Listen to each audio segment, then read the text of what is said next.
Okay. And to make sure it's still going. First, what are you going to be drawing? Oh no. Oh. It's gonna be doodling. All right. Being honest. So, first question we got here.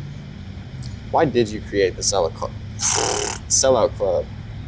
I created the Sellout Club because there's this part of me that is really scared of forgetting stuff. Because even now, at 21 years old, I can't remember like a huge chunk of my life. And I don't know if any memory problems or anything like that runs in the family, but I created this as sort of like a diary for my early 20s and early 20s and just however long I want to keep doing it. It was really just to chronicle this point in time, this moment that I have with the people that I met in high school, mainly because I don't talk to a lot of people from middle school, obviously. Yeah, I think the reason I started is really just because I wanted that diaristic aspect to my life and be able to look on, stuff that has gone by, things have come and gone, because, nothing's permanent, sort of thing. That's really beautiful, honestly. Thank you. I do like remembering a lot of things from like my life. It's weird whenever I'm like smoking the censored word. Yeah. I kind of remember a lot of things, like in a nostalgic kind of way. It's interesting. So I wonder if like this is something you could like look back on, like when you are much older, like 40s and all that. Yeah. Really appreciate it. All right, next question we got here. Who is Daniel Valentine? I think the best way to describe it is kind of the way M.B. Matthews described it. It's kind of like a Zine title. This is a name for a collection of works. It is also kind of like a persona, because Daniel Valentine and Daniel Johns are not the same person, so to speak. I mean, Daniel Valentine is kind of goofy. He plays things up a lot. He takes things that maybe shouldn't be said and says them. Maybe not always on camera, but we have the audio recordings of old Sellout Club episodes that were, not the best monitored in a, supervision sense. But I've become more aware of that. So Daniel Valentine is sort of just this character that exists that is very, very, very close to who I am, but isn't. So it's a character, it's a Zine title, it's an internet personality, as stupid as that is to say. No, that makes sense. Those first videos were pretty rough. Yeah. Speaking of, what were your first videos like? God, I came up with this question not that long ago, but I still fucking hate it. So some of the first videos I made were during quarantine in high school. And, I just decided to make some goofy, totally biting the editing style and like personality of Michael Reeves. And I was like just showing off some stupid, like how to clean your Guitar Hero controller and how to change the buttons around, which is why my buttons are all fucked on my controllers. And you know what? Those were really bad. Those were like sketch comedy videos. They had no direction. There was like nothing to them aside from, let's say this funny thing that I heard, but now it's become more of its own thing in a sense. Like the Sellout Club has become its own and not just, stealing other people's jokes. It's really, as I said before, it's very diaristic, and this is who we are. Not, to the core as we are as people, but who we are together as a group. All right. What can you say about the current members of the Sellout Club? The current members, let's go down the list. There's me, obviously. Drake. Damn. Yeah. Drake, Seth, Cassandra, Brianna, and Zach. What can I say about the current members of Sellout Club? these are some of my closest friends. Uh, just to bare bones it, to give the basic answer that um, I'm sure people are looking for.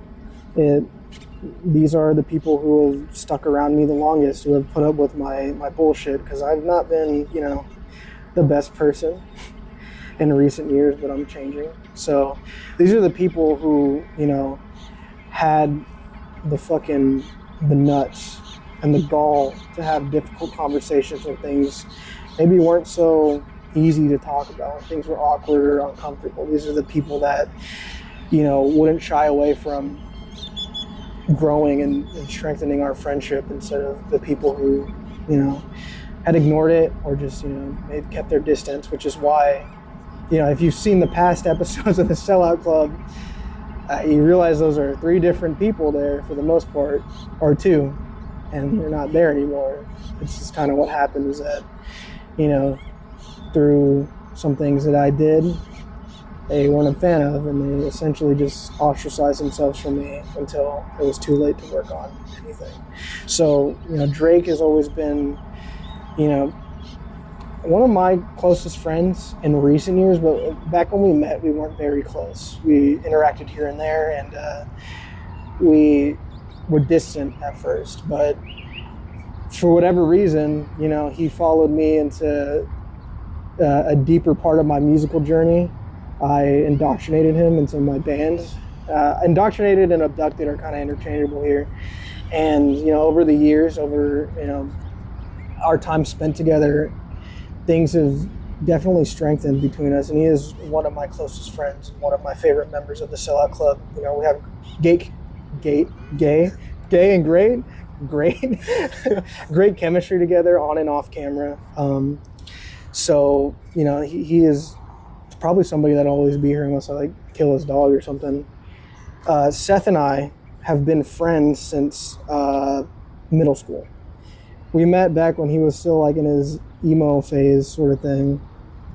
He was just very antisocial, and for whatever reason, I just started bugging him, and we became friends through just through me fucking bothering him constantly. And we've known each other since then, and he's the only person I still talk to from middle school. And him and I have been through a lot, way too much to, we'd have to do multiple episodes of these to cover our lore. But Seth is my cousin. He's one of my closest friends, and he's a funny stoner man that I met. He plays a mean lead guitar. Cassandra, I met her in a sophomore year of high school, and this is probably my best friend in all things considered. The amount of history we have together, the amount of things we've been through together. We lived together for the longest time, and there's no better way to strengthen your bond with somebody than go through some shit with them, to face life together. That shit fucking sucked. There was a point where we didn't have a washing machine. There was a point when we didn't have a dryer. There was a point when our AC went out completely. We endured the casino together. And there's so much I could say about Cassandra, but I don't have all the time in the world here. And Zach, I met in senior year of high school. We had a yearbook together, and we weren't very close friends. We were in a friend group, and we kind of I was acquainted with everybody. I wasn't necessarily friends. So in senior year is when, we recognized each other, and we're just hey, who's that guy? I've seen you before. And then just through all this bullshit, we became friends. And that class was easy. I hardly did anything that year. I was editor-in-chief that year, so big boy on campus or whatever. We went on a lot of yearbook adventures together. We skipped a lot of classes. And then after high school, we went to Texas together for Dylan's graduation thing for the Air Force. And honestly, I had more fun with Zach than I did Dylan. All things, because I spent so much time with Zach, and it was so weird, because it was just so random that he would ask me, of all people. So that whole trip, I mean, we listened to podcasts, we listened to music, we talked. I drove his car, very nice car. Um, and we just had a lot of late nights together. And this was before I was able to drink. This was where he was able to drink. So we kind of did that whole thing sober and, raw dog that trip together. And it was our first time being out on our own, as adults, so to speak, because this was, 2023 or 2024, early 2024? I think it was mid 2024. Yeah, and that was 2 years after high school, so not a lot of time to just,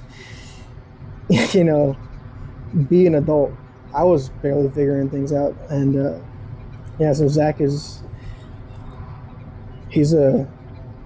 just such a underrated character of the Sellout Club and just friend in general. Like, a lot of people don't take him like they should. And finally, Brianna, we met in high school. Junior year, we had culinary together, and I'm sorry if I draw her real bad right here. I forget how to draw her hair. But we met off a whim. I was infatuated with this girl in my culinary class, and if she's watching, big shouts. No, she's already admitted she doesn't watch the videos. There's this girl that I used to like. She was in color guard.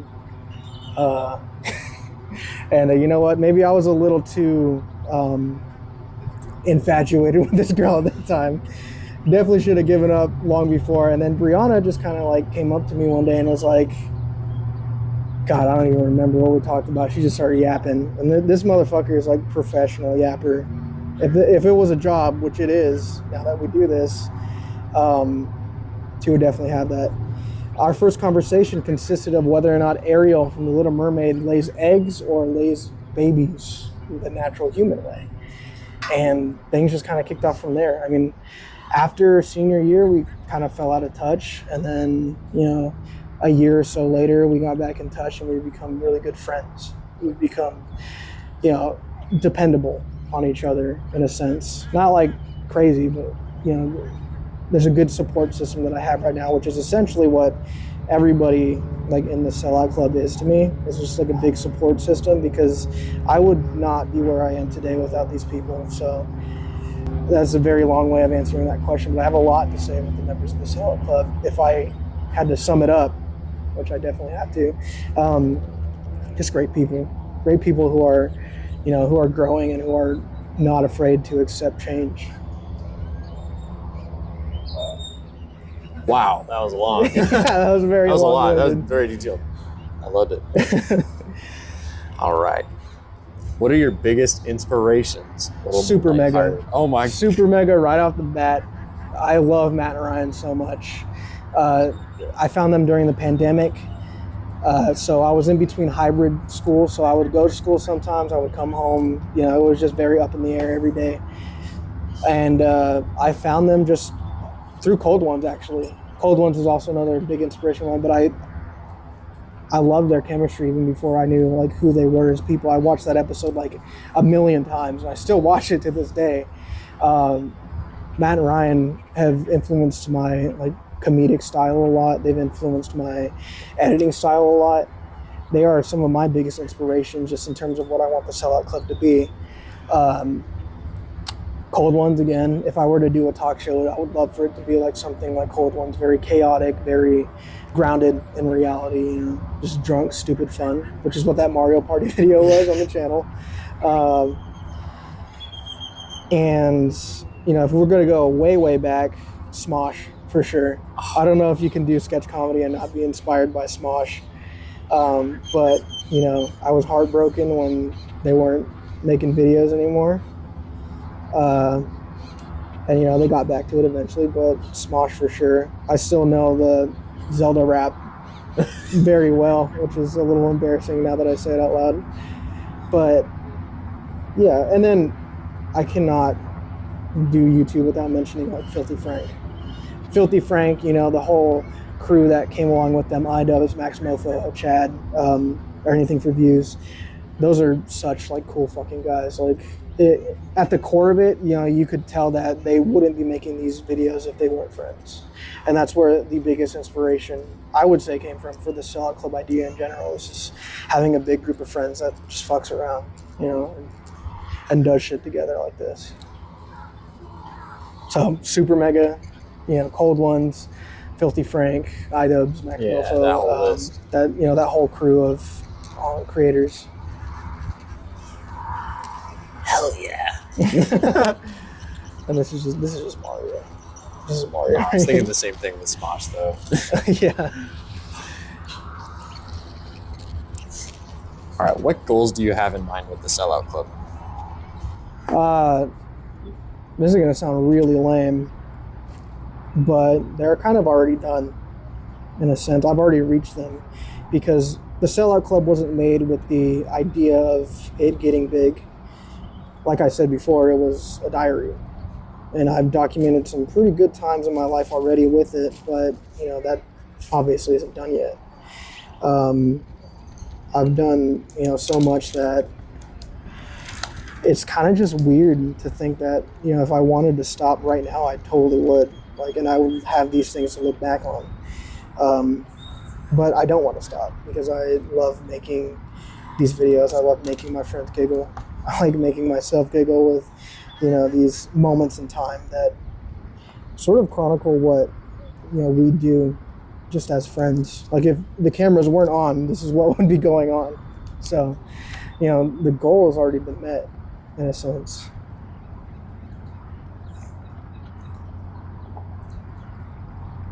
But now there's the goal of making a lot of money and getting big.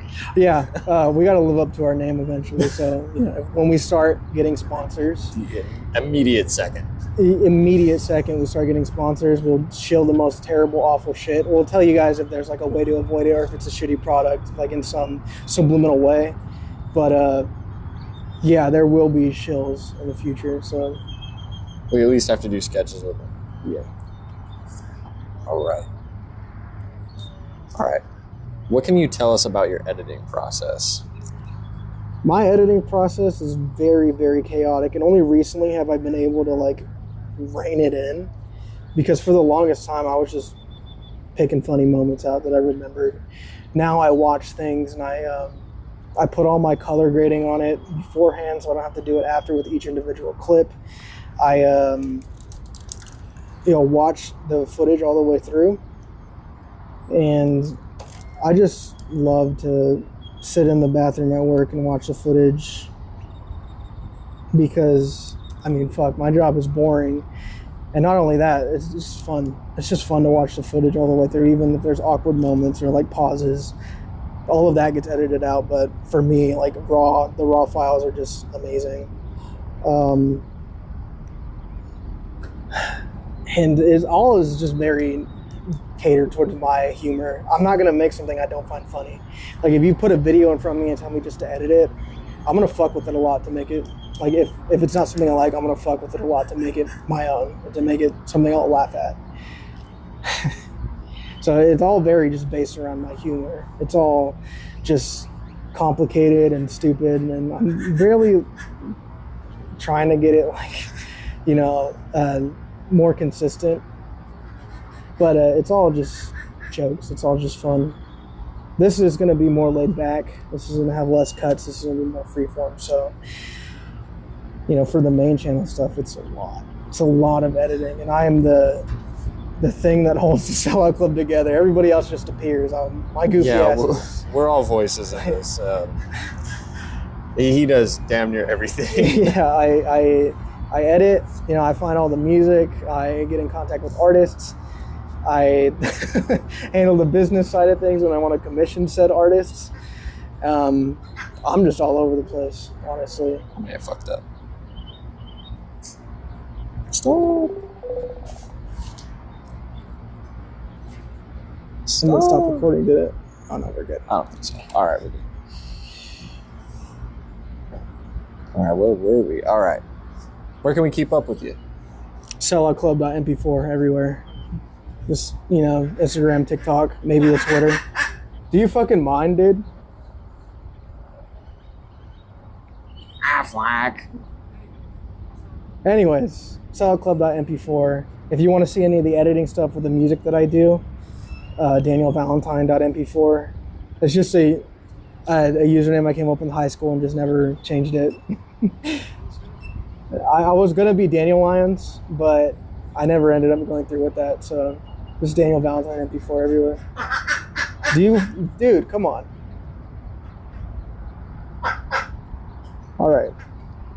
I think that's it. I think that's it. That's everything. Questions, yeah. All right, sounds good. You reckon that looks good? Sounds cool. I think so, yeah. All those answers were very detailed, but like still concise. That's how I would love to do my interviews. Like if I get interviewed one day, like for something. Honestly, you had that shit down. Like I don't know if you like rehearsed that shit. No, I wrote those in the car. Okay. That's exactly like from that little stretch down to 87 to here is where I came up with the question. So I've always, not to be that guy, but I've always wanted to be interviewed. So like maybe a little bit. You were ready for that shit. But I would love, I love when people want to know stuff about like what I do or like me. So I kind of have that same feeling like whenever somebody like wants to learn shit and like I'm able to like give them the knowledge. It's like, oh, it feels good. Oh, what Ready? yeah. That was actually really good.